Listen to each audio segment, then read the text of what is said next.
Residents of Danvers, St. Thomas are calling on the National Water Commission to urgently address ongoing water issues affecting the community. According to residents, the area has been without a reliable water supply for an extended period, with some reporting that their pipes have been dry for weeks. They say despite the lack of service, they continue to receive water bills, leaving many frustrated and demanding answers. We don't have any water to use domestic service.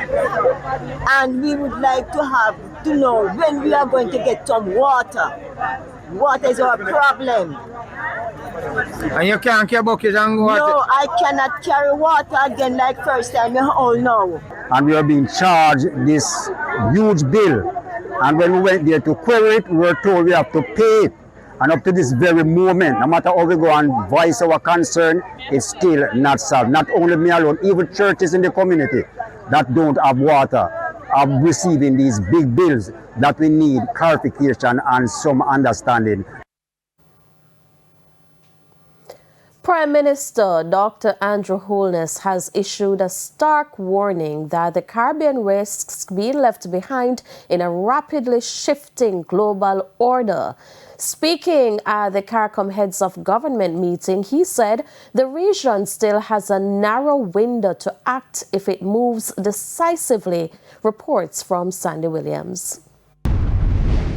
Prime Minister Dr. Andrew Holness is sounding the alarm on what he calls a fundamental shake-up of the global system, driven by geopolitical rivalry, supply chain shifts, trade protectionism, and the explosive rise of artificial intelligence. Digital capability is now a component of sovereignty. According to Dr. Holness, power is no longer measured only by physical resources, but by who controls data, platforms, and algorithms. States that do not shape how technology is deployed will increasingly find their policy space shaped by others. Small states cannot afford to be passive observers of these shifts. For small island developing states, the risks are real marginalization in a tech-driven global economy. But Dr. Holness says the Caribbean also holds a strategic advantage. CARICOM's diversity is an asset. Because we are not bound to a single foreign policy. Different member states can cultivate different diplomatic, commercial, and strategic relationships. Rather than viewing this as fragmentation, we should recognize it as opportunity. Multiple points of engagement in a complex global system that can collectively enhance the region's resilience, influence, and optionality. The Prime Minister is pushing deeper regional cooperation, arguing no single Caribbean country has the scale to compete alone. Central to that push is the strengthening of the Caribbean single market and economy, which he calls one of the region's most practical economic tools. Our task is to make the single market work better by improving connectivity, aligning standards where it matters, easing the movement of skills, and building compatible digital and logistics infrastructure so that scale is possible even for the smallest among us.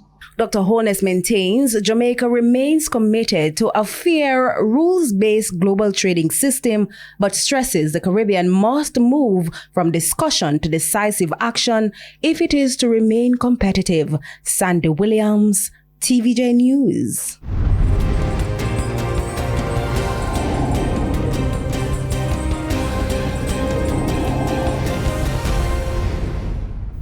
Welcome back to the Midday News. It's now time for the Business Minute. The Airports Authority of Jamaica is projecting an operational deficit of $3.7 billion at the end of the next fiscal year, a sharp reversal from the $1.97 billion surplus recorded this year. The authority says the downturn is largely due to fees associated with the sale of future revenues from Sangster International Airport. To cover the projected deficit and planned capital expenditure, the authority will draw down $13 billion from the consolidated fund.